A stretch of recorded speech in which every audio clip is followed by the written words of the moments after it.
I'm Justin. I'm a Scholar Communications librarian. My pronouns are he and him. I'm Sadie. I work IT at a public library, and my pronouns are they, them. I'm Jay. I'm a music library director, and my pronouns are he, him. And we have guests. Would you like to introduce yourselves? Sure. I'm Derek Murphy. I also work IT in a public library. Oh, and my pronouns are he, him. I'm Mitchell Zemmel. I'm an adjunct professor / animator / filmmaker, and my pronouns are he, him.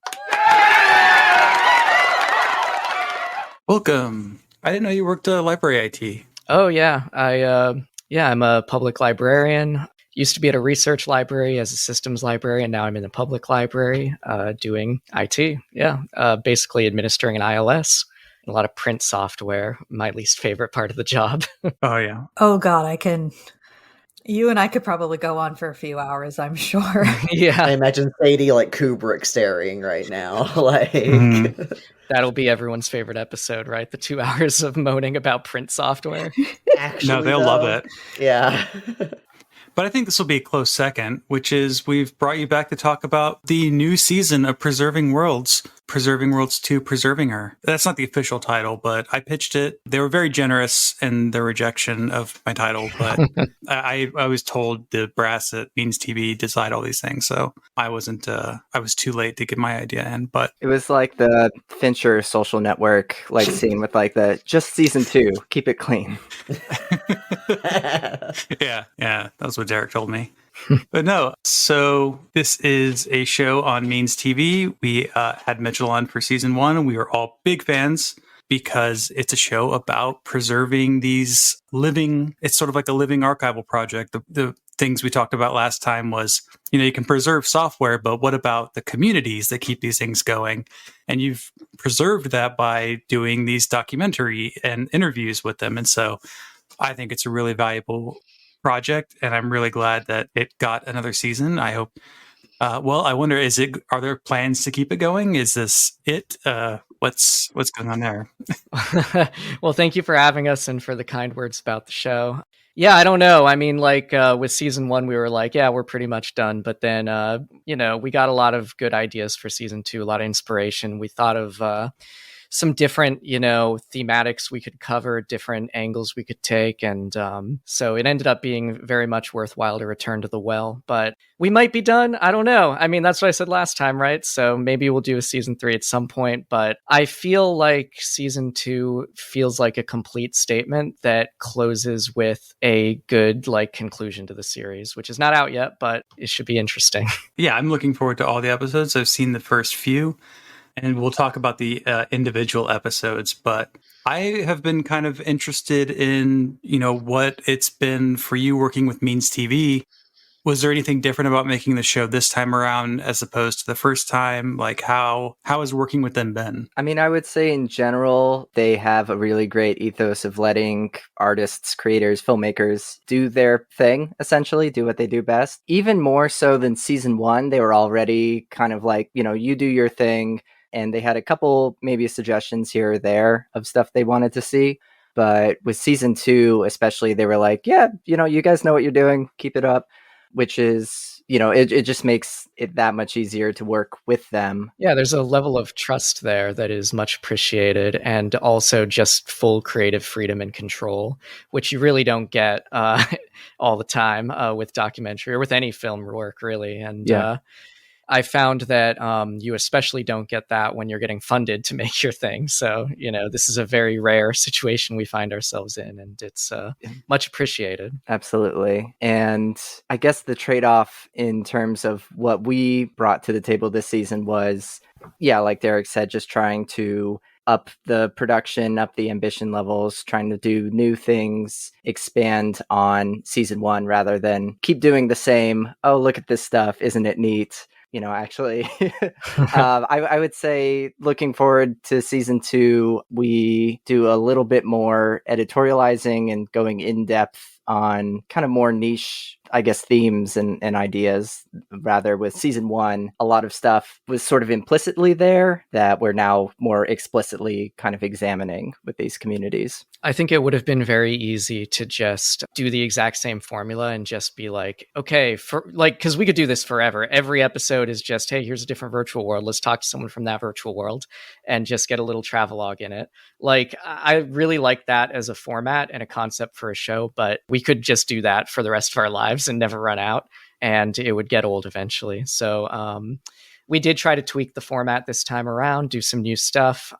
So far only episodes 1 and 2 are out, and those I would say are actually the most similar to what we did in season 1. Those are the most like straightforwardly, this is a Preserving Worlds episode type of episodes. But when episode 4 comes out, you're going to see some interesting stuff where you see human beings for the first time in the show. There's like some archival footage, and we do a lot of like interesting historical looks back at like the genesis of the early internet and like the scene around the creation of the first virtual worlds, which is kind of an interesting thing. We didn't really take that like historical archival angle in season 1 for anything, I think. Yeah, you'll see some other stuff. You'll see episodes that are not just about one game, that are about multiple or are on a theme.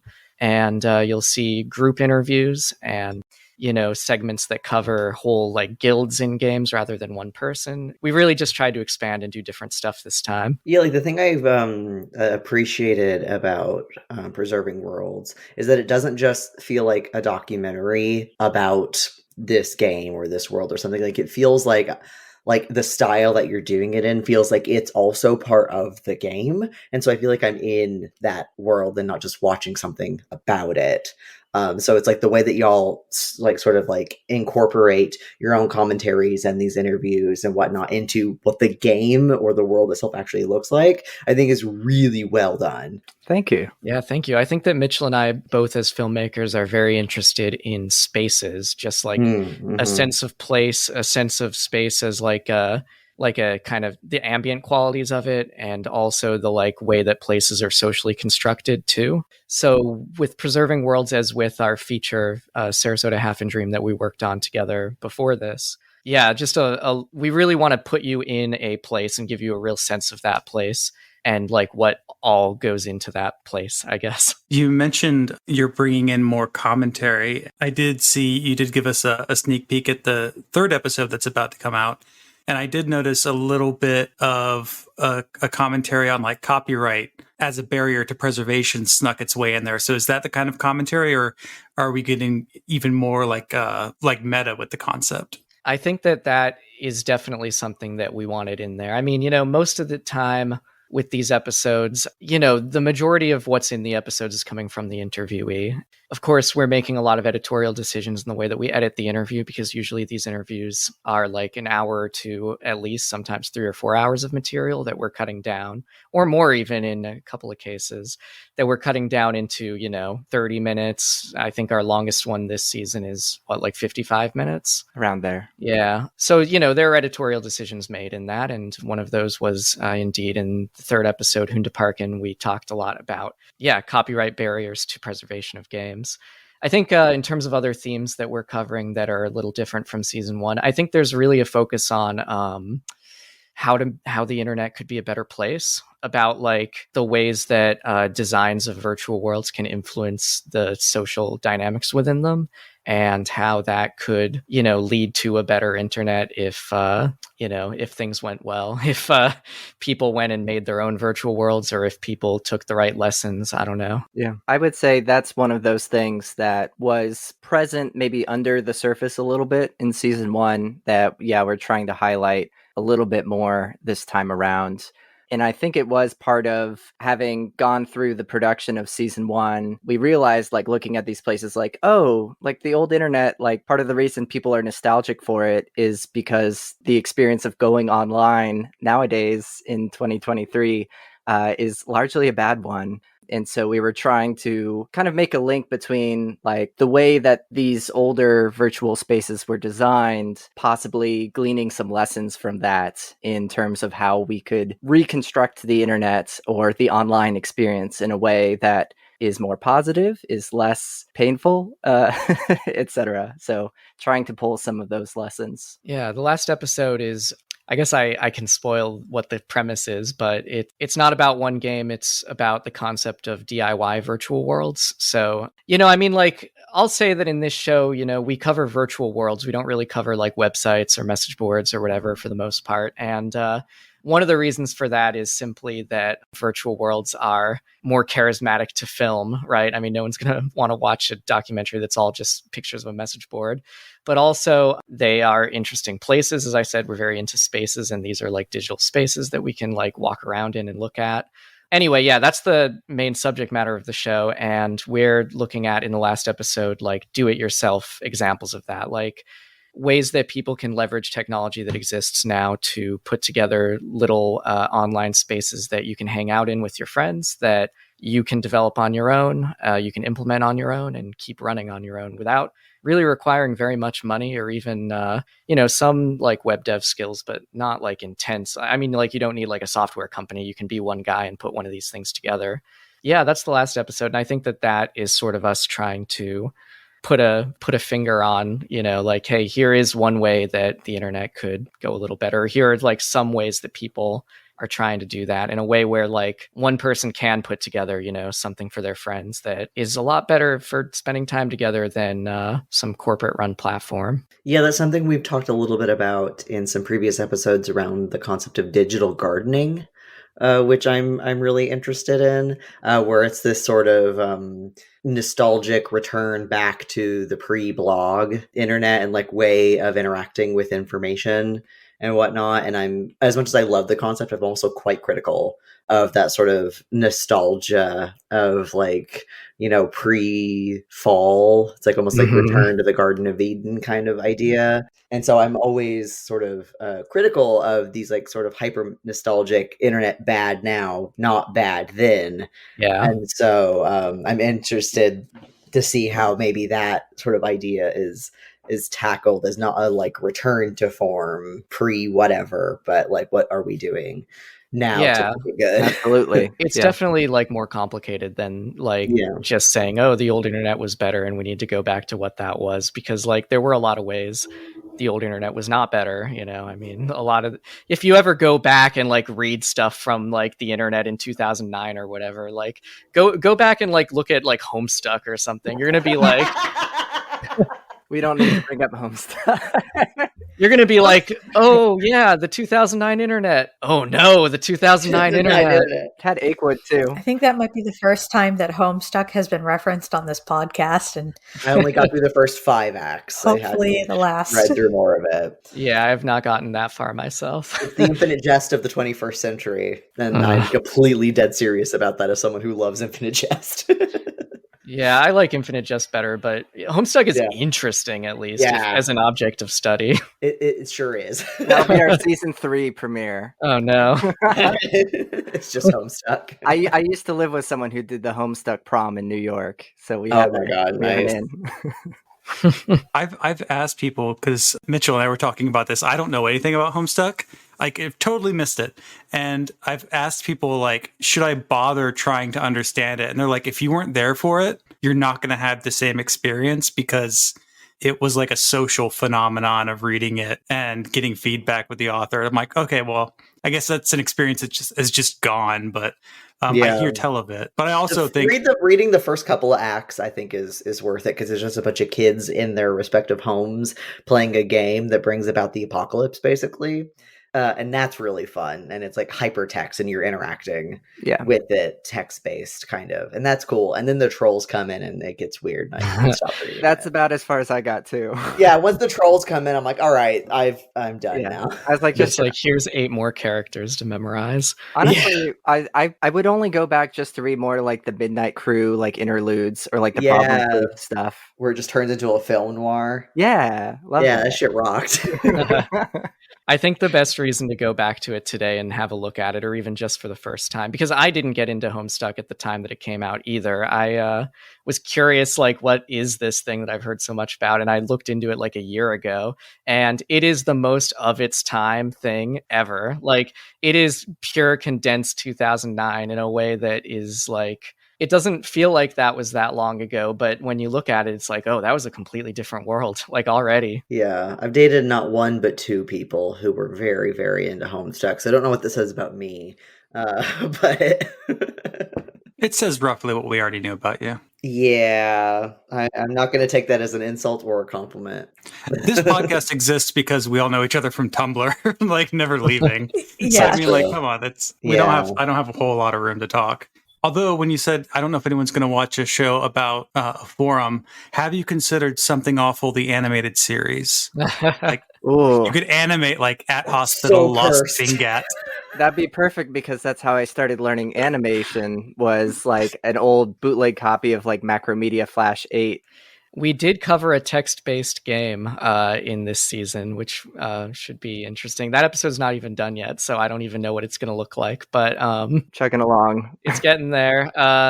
But yeah, it's that was something that we kind of wanted to do in season 1, was cover a text-based game, because like if you're talking about the history of virtual worlds, like all of the first virtual worlds were all completely text-based. They were called MUDs, or multi-user dungeons, and it was just like, yeah, early internet, you get on like a client and like you just role play and text together. That's very difficult to portray visually in the medium of cinema. So we really were racking our minds on how to do that, and didn't end up coming up with a good way to do it for season 1, but we do have a way to do it for season 2 that does indeed have a lot of animation in it, a lot of illustration and animation. Mitchell's cooking.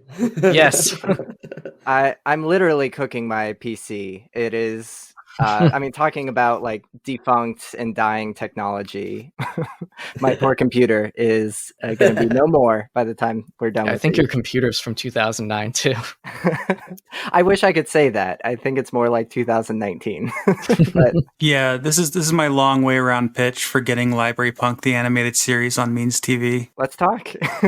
Yeah, just see if I can con Mitchell into doing animation for this. We're all bunnies. Start practicing now. I'm the goth one.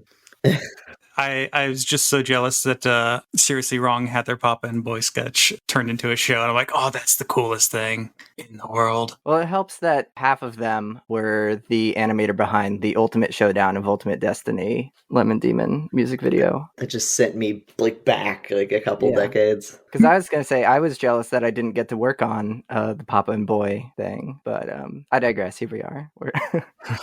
It's pretty cool though. I'm glad they got to do that. Yeah. They didn't want to bring in my skill set. Soundboarding. Yeah, you left that on the table. Let's see. Although you did say, you didn't want to keep doing the same formulaic thing again and again. What do you think? Because I like this archival idea of archiving like a live digital space. How feasible, since you've done 2 seasons of this, how feasible do you think it would be for like students to do this kind of work? Obviously you had some funding to do it, but if they were scaling it down to do the interviews and student documentaries, like, is it something you think other people could do if they had, what kind of basic skill set would they need? Yeah, I think so. I mean, this is a pretty low budget series, really. I mean, in terms of like, it's all filmed on a computer. You don't even need a camera, right? You just need like screen recording software and maybe a nice microphone, but maybe not even that. So, I mean, it's essentially a lot like doing an oral history, which like a student could definitely do, just get on a Zoom call or whatever with someone and just talk to them for 2 hours. And I mean, that's how we start recording our episodes, basically. So that part is very easy. I think the hard part is just all of the like visual pizzazz that we add on top. And also, of course, editing. Video editing is a skill in itself that can be kind of difficult. Yeah, just recording the interview itself is like definitely something students could do. And if a student was motivated to do audio editing, they could put out a podcast of it. Or if they were motivated to do video editing, they could do a video. Yeah. I would say, yeah. So for the video recording, we use OBS, which is a totally free software. You kind of have to finagle the settings to get the bit rate however you want it, which is, again, more important if you're trying to do like the high end production thing that we are. And then I would just say for any students who are, interested in doing something like this, I would just say, especially with 3D games, just be careful about how much you move the camera. Try to keep it to a minimum because it's easy to make people motion sick. Yeah. So we do a lot of kind of sticking down, trying to keep the camera not moving. But that's, again, it's not really a cost prohibitive thing. It's just about, essentially the oral history kind of skills and conducting the interview while gaming. Mm-hmm. Yeah, I'd say almost all of our budget just goes into, visual effects and licensing music. I mean, the actual production itself is essentially free. Yeah, I think video editing is always kind of that barrier where if you haven't had a reason to sit down to do it before, it's really like staring at a very difficult hill to climb. Oh yeah, it's not easy. Yeah. All those J cuts. Exactly. All the J cuts. Nothing but J cuts. Mitchell and I both studied film in undergrad, so we both got the training there. Yeah. And again, to call back to our feature, Sarasota Half Inch Dream, that's absolutely where I picked up all of my cinematography skills, all my editing skills. And it's just directly lifting that and applying it to this series in more or less the exact same way, except sometimes the camera tools that I have are a little different. Yeah. Because this could be really cool for library school students to get into this kind of oral history plus archiving plus preserving, plus you're learning a valuable skill for on the job stuff, but you're also creating an art thing, you get to create and use your vision and stuff. Yeah. Because I feel so many people view preserving as just preserving the thing. Mm-hmm. And there's so much more to it. That's one reason I really so back when Justin visited me, we went to the Cryptozoology Museum up in Portland, Maine. Nice. Which is goofy as shit, but I love it because it's so much more focused around the culture around cryptids and cryptozoology than it is this thing is real. There's whole things where it's just cases full of toys inspired. Oh, that's neat. Right. And so it's not just here's a museum about XYZ weird cryptid here, but here's all the cool toys and movies and cultural things and stuff, the culture and the society around this thing that is equally as important as the thing itself. I think. Yeah. That's pretty neat. That I would have assumed a museum like that would be here's a jackalope horn on a pedestal or something. But they do have a jackalope, but they're jackalopes aren't real. they fully admit when things aren't real in there. Well, when they think they aren't real.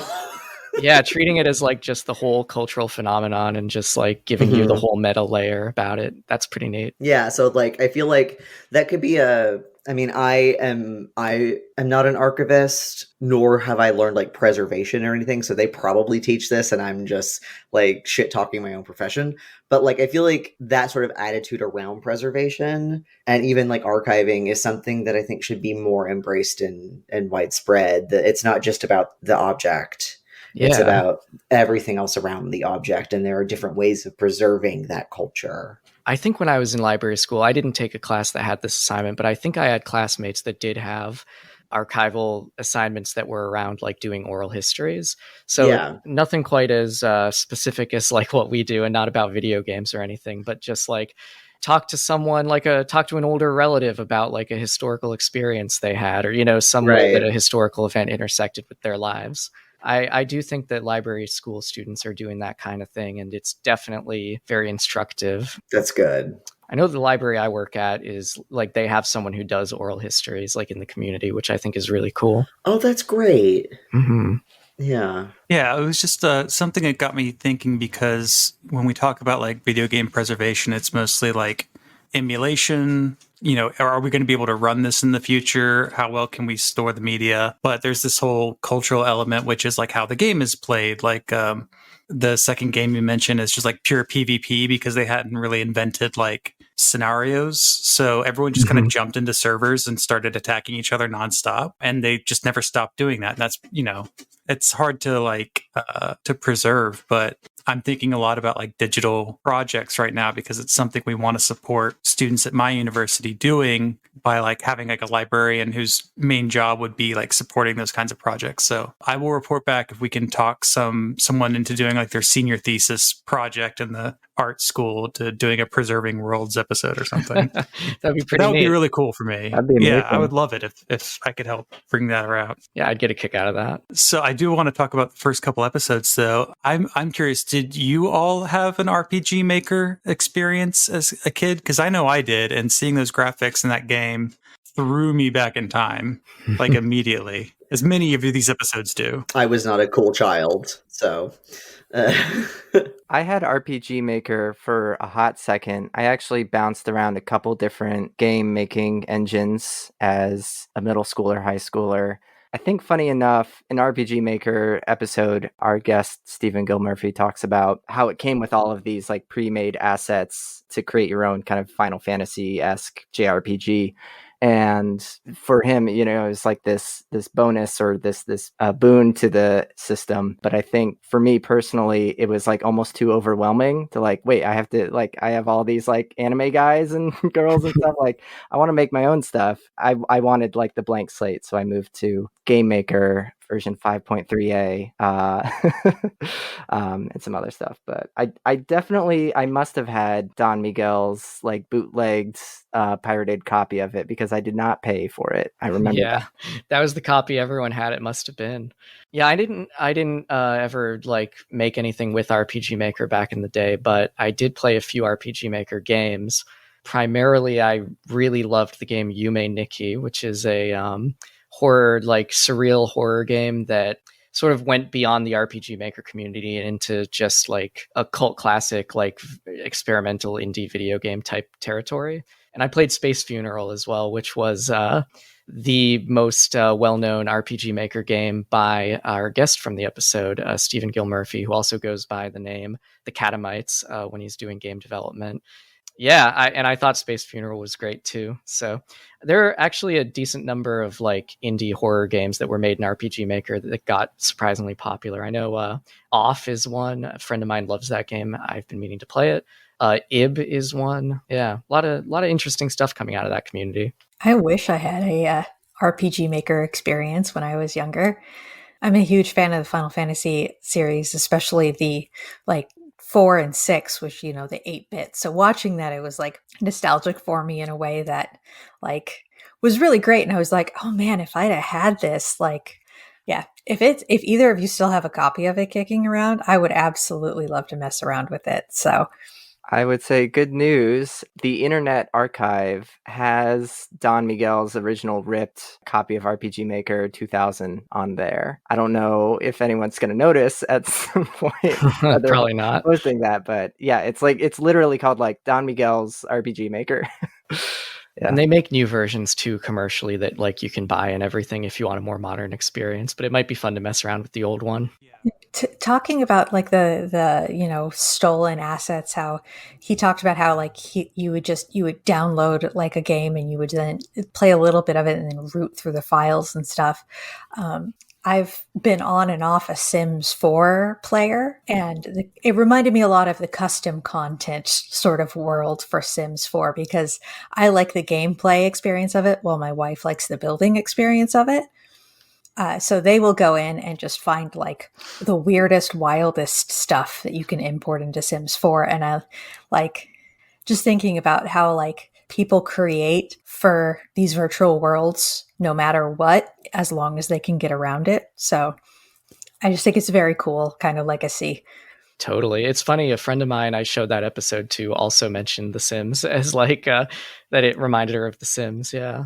I mean, I think there probably could be a Preserving Worlds episode about The Sims if we ever wanted to. There's seems to be enough like community and like player creation around it. It's probably some interesting stories there.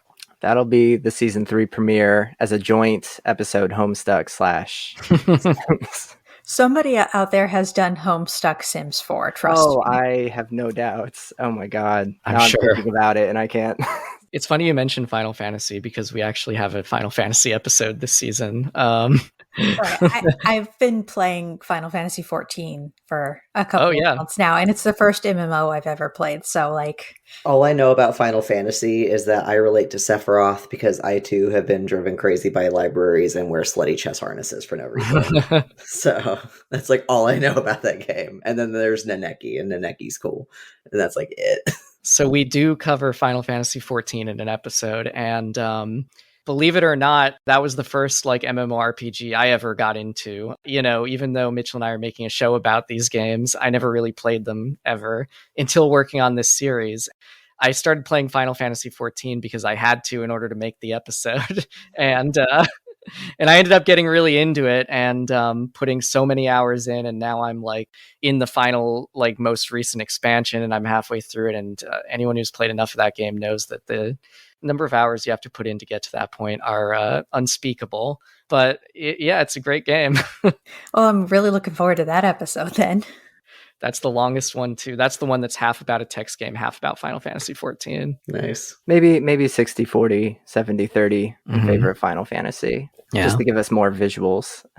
Yeah. Back to the stolen asset stuff, though, it was interesting because that makes preservation a lot harder, because almost all these games were not made to make a profit. So a lot of people who are making games now, you point out, are trying to do it so that they can sell the game. So they need like all original assets. And so you get these really cool indie games, and once in a while one's actually worth playing, but I'm sure there's tons in Steam that are just like, nah, whatever. Mm-hmm. But it also means people can't stream them, which I thought was pretty interesting, that like there would be copyright concerns about streaming a game with stolen assets, because like streaming in itself is like technically infringing. I mean, it's insane that it's like allowed to happen, but you know, the game industry has just decided, nah, we're not gonna call that infringement. We'll call that fair use. But I mean, if they wanted to, they could have made a big stink about it. But yeah, I hadn't even considered that like there would be worry about the sexual content too. Again, that's getting back to the sort of sexual panic we're having right now about everything. But it's kind of been a running theme in our podcasts. Not on purpose. It just keeps coming up. You know, libraries are in the culture wars now. I mean, always Right. kind of have been, but it's we've been starting a lot of episodes with like, hey, here's a news story. Shit sucks. Yeah. Yeah, it's been rough lately.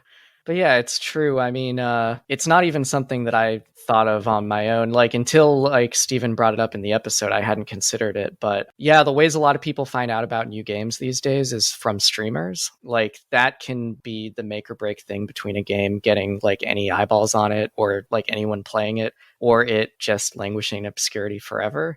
And all this streaming is occurring on these big corporate platforms that have like terms of service that discourage certain types of material from being shown. So it's like, yeah, you can't show anything like explicitly sexual on Twitch. You can't show like stuff that violates copyright too hard. And so the streamers have sort of like this mentality where there's like a cop in their head, like, you know, can't show anything sexual because I'll get my stream taken down, you know, can't show anything illegal or, you know, copyrighted, can't have copyrighted music, you know, Like the games that have like streamer mode that you can turn on, so any copyrighted music that's in the game is switched out with something else. Yeah, because that's the Yeah. other thing, is that there's a lot of like automated enforcement on these platforms where it's like there's not like a person checking like, is this like reasonable, like fair use of this song? It's like an automatic detection system that's like, you know, oh, this song's copyrighted, take down the stream, you know, like strike against this person. And so I mean, I would worry about that for Mitchell and I. Even it's like, you know, we've licensed music for our show, but like, would Twitch know that, you know, if someone were to stream our show on Twitch, would they know that we licensed the music? Or would they take it down because it's copyrighted music? I don't know. Yeah, exactly. This is something I did like a presentation on years ago about Content ID, and about there's the law about what you can do, and then there's these platform rules which have nothing to do with the law. And I was trying to explain to librarians, it does not matter if it's a fair use. It is a robot. It's stupid. It doesn't know if you've licensed it. It doesn't know if it's fair use. I've seen so many copyright talks that have gotten taken down and then put back up because they played 30 seconds of like a jazz song or something that was like recently in a court case or something.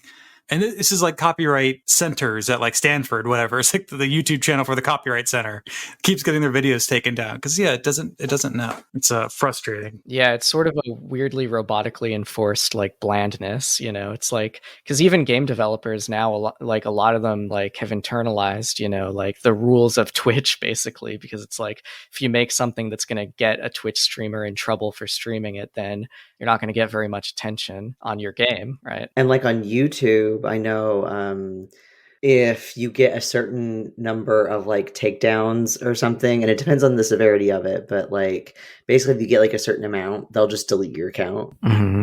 These are like could be completely fair use.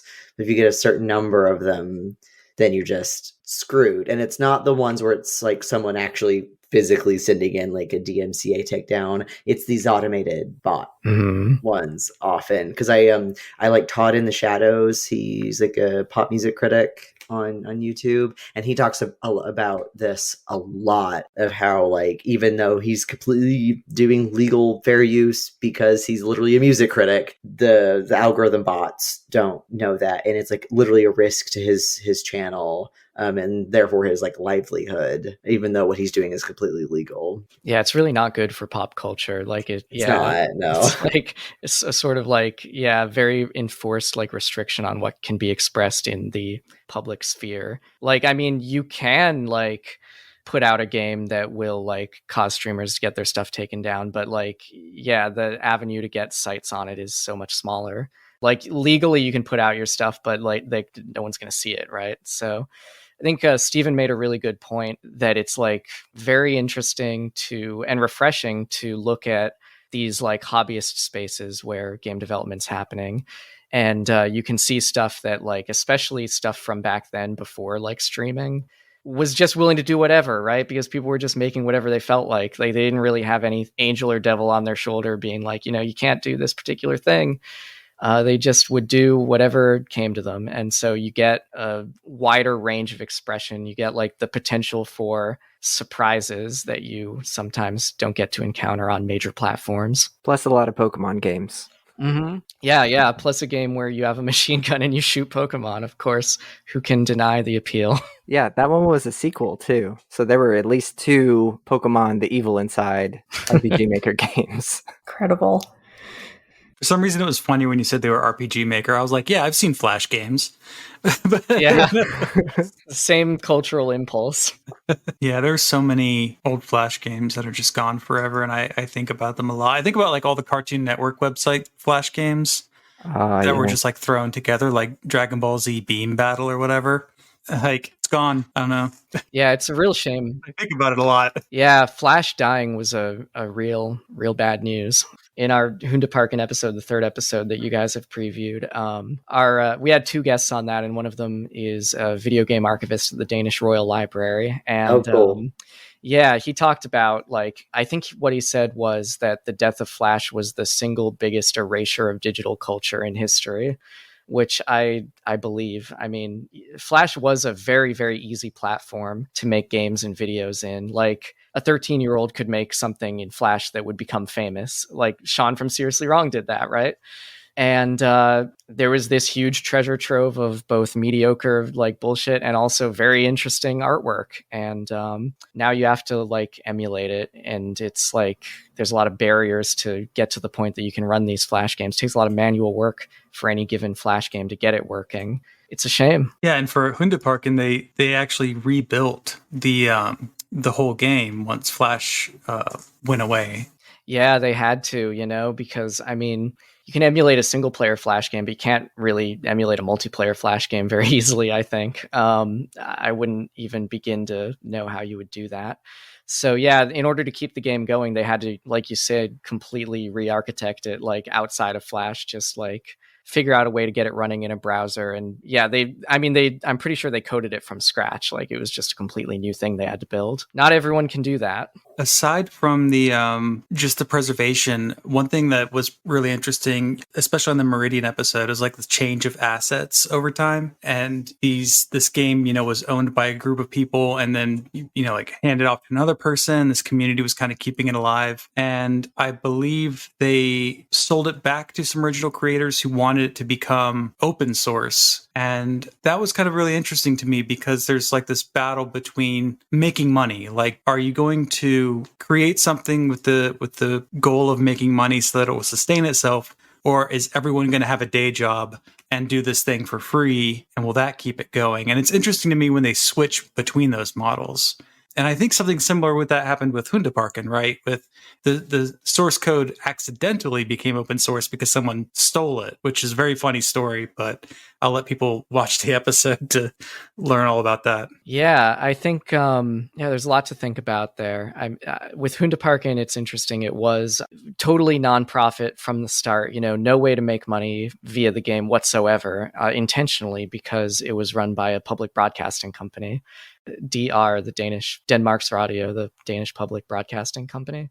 So yeah, they're like, this is a thing for children run by a public broadcasting company. We're not going to monetize it.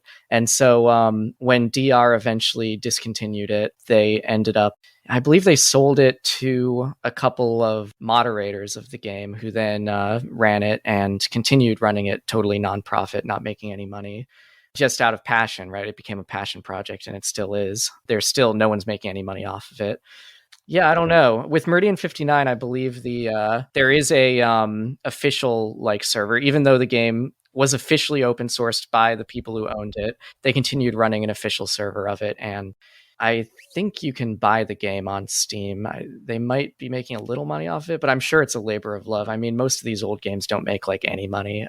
So yeah, I don't know. It's like I definitely approve when a company like releases the source code for an old online game, because that's very, very good for preservation.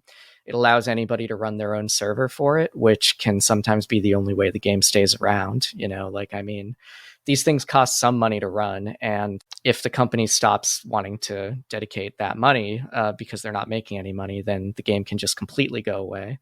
A lot of game companies that run online games that stop making money will just shut down the game and will not open source the game. And then if fans put together illegal like fan servers of the game, then the company will sue them or just put out a cease and desist, right?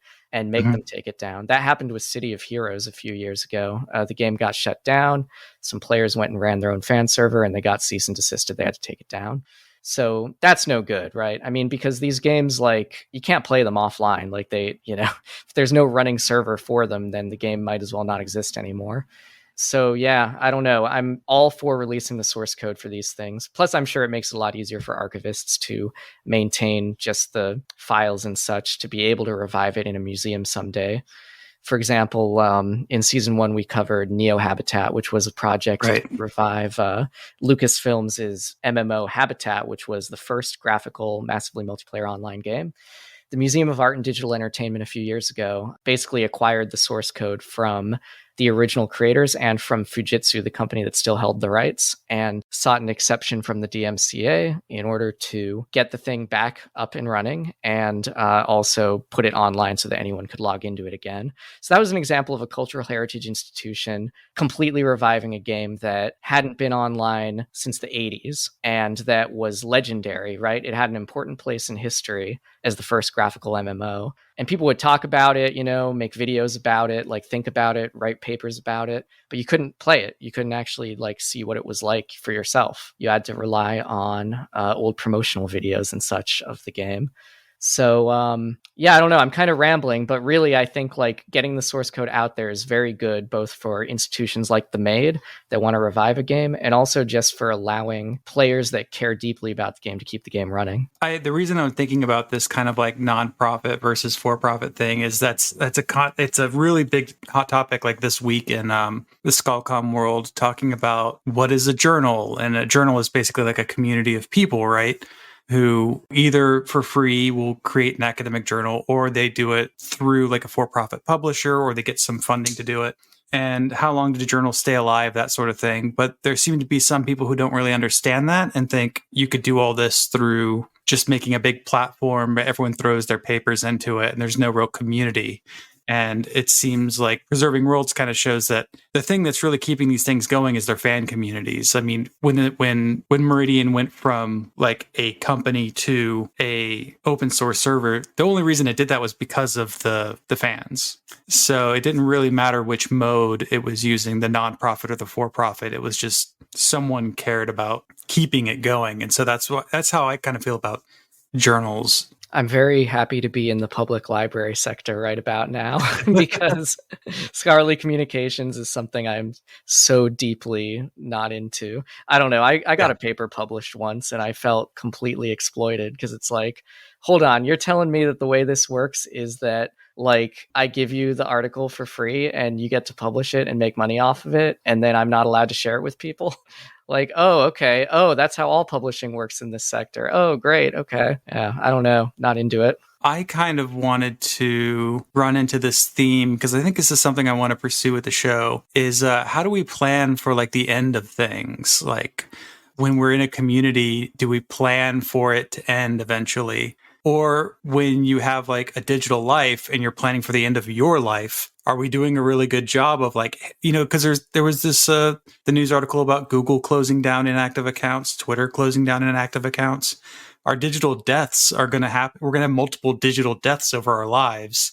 And then also your actual physical death, which might not coincide with your digital death. And then someone's got to take over those accounts. So how do you see people planning in these interviews that you've done where they're planning for the end or they're not planning? Well, I would say just on the subject of are people in general like doing enough to prepare for their digital deaths? I think the short answer is no, just because I'm thinking about I've had some semi-recent deaths in my family and just like the IRL stuff like is already like people are not prepared for, it's a whole process. I'm seeing like my parents, my aunts and uncles like coming in and having to go through all of the physical belongings like my late grandfather's and just the amount of like work and labor that is. And I would say it only becomes more complicated and more difficult on the whole when it comes to digital stuff. Luckily, they weren't particularly online people because they were in their 80s, but people sort of our age, younger generations, the amount of like just the volume of stuff that you can own is not limited by the size of your house.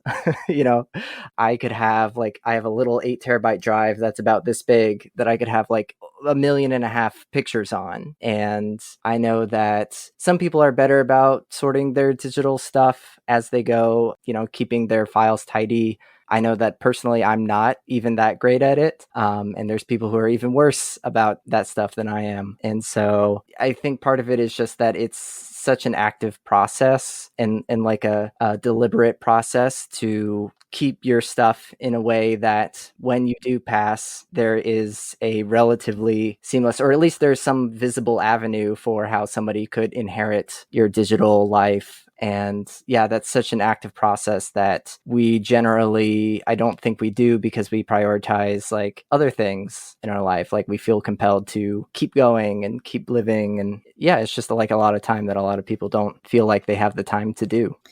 And having family members who have worked in social work on the end of like aging and stuff, I think that's kind of a theme in general that has just extended into digital life. A lot of people just really aren't prepared administratively, And like the thing that I found interesting about that technology article is how Google says a lot of the reason that they're doing this is a security risk because all of these old accounts are like easier to hack or use worse passwords or don't use MFA and stuff. And like, I agree that people, they don't keep track of their own digital footprint. So you can have an account that you don't even remember having from, 10, 15 years ago. How many of us still know our MySpace login, right? Like how many of us still have those emails? I have a fanfic.net account that I can't get into for the life of me, right? Because that email is long gone. So like thinking about how then to pass those on and what the legal ramifications are, that is something that we are going to have to contend with eventually. And it's just not happening. Yeah, I know my password manager has like a family plan option because it's like a subscription service, which I normally wouldn't even have if it wasn't for a requirement on my work computer. The one I was using that was free, they didn't allow. So then I have the subscription one. But I still haven't set it up with like getting like the rest of my family on this same password manager and then they can access it if I can't. So I think in that way, it's probably no worse than any kind of estate planning. But I was also thinking about these like community deaths. I remember when the Twitter ownership was changing, a lot of people were like, how do I archive my Twitter and what happens to that data? And how do you get into an archive anyway? How do you get your papers at an archive? What happens? And then they start having these like real crisis about like, how will anyone remember me when I'm dead? And the answer is like, be rich, because that's how most stuff gets into an archive is like, it's your stuff was donated because you donated a lot of money. It's the John D. Fucksmith Center for Getting Your Dick Wet.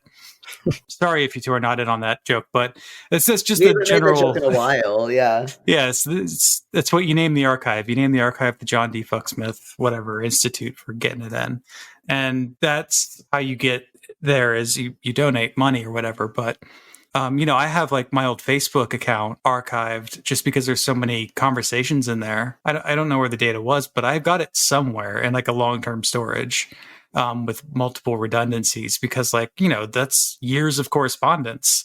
I have like 3 physical correspondence folders for like 3 years, like because no one sends me letters, right? Yeah. But my digital correspondence is massive. Yeah, like my about God, sorry, 5 years ago. Yeah, 5 years ago, my mother died of cancer, and a couple months beforehand, it wasn't like a terminal diagnosis, but she also had kidney disease, so chemo just. But just in case, she was like, "Hey, can we set up like legacy contact stuff on like Facebook?" And I was like, "Yes, mom, I will do that." But now that means I can't get rid of Facebook because I also am like the arbiter of my like ghost mom on like Facebook, which like people like her photos are still there and like people still like go on her wall and wish her like a happy birthday every year and like say they miss her and stuff. And it's like, I'm not gonna touch that even though I like rarely use Facebook anymore. And it's like there's still like photos of there on there that like I are like me as like a child and stuff. And it's like, that like I'm now trapped by a ghost. Like I can't leave Facebook now because I had to take care of my dead mom's Facebook, right? Like that's also like a thing. It's like we become like stewards of these like dead accounts as well. So it's like not just like what do you do with it, but that what does that then do to you? Like it's this whole ecosystem that I don't think people are thinking about. Yeah, if you're a legacy contact on someone's like Facebook or social media, and then that kicks in, you're trapped now. By the way, FYI, listeners. And that kind of reminds me of like studying cemeteries. Like if you've ever because you would think, oh well, I just want Facebook to maintain that account. Well, I don't know if you do because if you've ever seen like the history of any cemetery, like there's usually been some period of time where it was horribly mismanaged and like people got buried over or something like that and records got lost or kinds of stuff. Yeah, and one other thing about the second episode that really caught me was when he's talking about how they had a like longtime member of, Meridian 59 who then passed away, and how they had a massive like 150 person funeral online for him. And then he immediately starts talking about how they didn't really know anything personal about each other and how that maintained the community, which I think is kind of an interesting way to think about it. I like that just really struck me as like, we don't know anything personally about each other. Therefore, we can continue to keep up this community in this game. And then when you pass on, there's that separation. Like, did that person's like family even know that there was this whole other funeral going on for their loved one? Would they have wanted to be there or to like, record it or something like, so that separation of digital life and meat space is really interesting to try to think about how we do our communities and then how we mourn those communities and the people in them. Yeah, it's true. We have seen a lot of instances as we made the show of, communities where a prominent member of the community passed away, and seen the ways that the game community like responds to that. And in Meridian 59, that was definitely a poignant one. One that sticks with me was in our ZZT episode, our guest talked about a ZZT game creator named Flimsy Parkins, who had made a extremely interesting and well put together and visually striking puzzle game that didn't really get a lot of attention when it came out, but later on, Flimsy passed away, and people really treasured that game and really held it up as one of the landmark ZZT games like made by that community. Yeah, I mean, people have online identities that can be very different from their IRL or meat space identities that, they can just kind of leave their own tombstones or leave their own creations in a way where maybe in their regular life, people don't even know about it. Yeah. A lot of MMO communities will memorialize like prominent players within the game. In the Furcadia episode, which hasn't come out yet, I believe there was a So in Furcadia, you can make dreams, you can make like areas people can visit. Those dreams normally kind of automatically get deleted after a certain amount of time if there's a certain amount of inactivity. There was one prominent elderly woman who played the game that was very well liked, and she had created this dream that was very popular. And when she passed away, the people who run the game actually memorialized the dream as like a permanent part of the game so that it would never automatically get deleted, which I thought was very sweet. Yeah. And we've seen plenty of examples of spaces made in game as like, I guess, guest books where people can kind of like leave their condolences and thoughts. So we see the Meridian 59 space where Psycho Child, there's like a guest book full of like memorializing, comments left by people.